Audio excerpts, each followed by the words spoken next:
Guys, ഇന്നത്തെ നമ്മുടെ video എന്ന് വെച്ച് കഴിഞ്ഞാൽ ക്ഷേത്ര ദർശനമാണ്. പിന്നെ നോക്കിയില്ല, കൂട്ടുകാരെ വിളിച്ചു, സെറ്റ് ചെയ്തു, നേരെ ഉള്ളോട്ട് അടുത്തൊരാൾ വരാൻ വേണ്ടി വെയിറ്റ് ചെയ്യാണ്ട് അവനും ഓടി വന്നു. പിന്നെ ലോട്ടറിക്കാരൻ ചേട്ടൻ്റെ എന്നൊരു ലോട്ടറി എടുത്തു. അടിക്കുമെന്നൊക്കെ ചോദിച്ചു. പുള്ളി അടിക്കുമെന്നൊക്കെയാണ് പറഞ്ഞത്. നോക്കാം, അടിച്ചു കഴിഞ്ഞാൽ അതിൽ ടോറസ് അങ്ങ് എടുക്കുക. അങ്ങനെ നേരെ അമ്പലത്തിലേക്ക് നമ്മൾ പോകുന്ന മലനട ക്ഷേത്രത്തിലേക്കാണ് കേട്ടോ.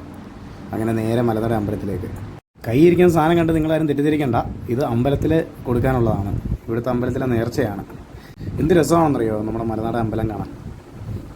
ഒരുപാട് വർഷം പഴക്കമുള്ള ക്ഷേത്രമാണിത്. പിന്നെ ഞായറാഴ്ച ആയതുകൊണ്ട് അത്യാവശ്യം തിരക്കും ഉണ്ടായിരുന്നു. വഴിപാട് കൊടുക്കുന്നതിന് മുന്നേ അവിടെ രസീത് എഴുതിപ്പിക്കണമായിരുന്നു. അങ്ങനെ രസീത് കൗണ്ടറിലേക്ക് ചെയ്യുന്നു. അവിടെ ചെന്നപ്പോൾ താണ്ട് അടുക്കി വെച്ചിരിക്കുന്നു കള്ളും കുപ്പി, നല്ല നാടൻ കള്ള്. അങ്ങനെ അവിടുന്ന് ഒരു വെറ്റിലയും ഇതും മേടിച്ച് നേരെ നടയിലേക്ക്. അങ്ങനെ ഇതാ നടയിൽ വെച്ചങ്ങ് പ്രാർത്ഥിച്ചു. ബുദ്ധിമുട്ടും പ്രയാസവും എല്ലാം അങ്ങ് മാറ്റിത്തരാം. അപ്പോൾ അവനോട് ഒരുപാട് കാര്യങ്ങൾ പറയാനുണ്ടായിരുന്നുകൊണ്ട് കുറേ സമയം എടുത്തു പ്രാർത്ഥന തീരാൻ. അങ്ങനെ പ്രാർത്ഥനയെല്ലാം കഴിഞ്ഞ് കാര്യങ്ങളൊക്കെ പറഞ്ഞ് നേരെ ക്ഷേത്രത്തിന് വെളിയിലോട്ട്.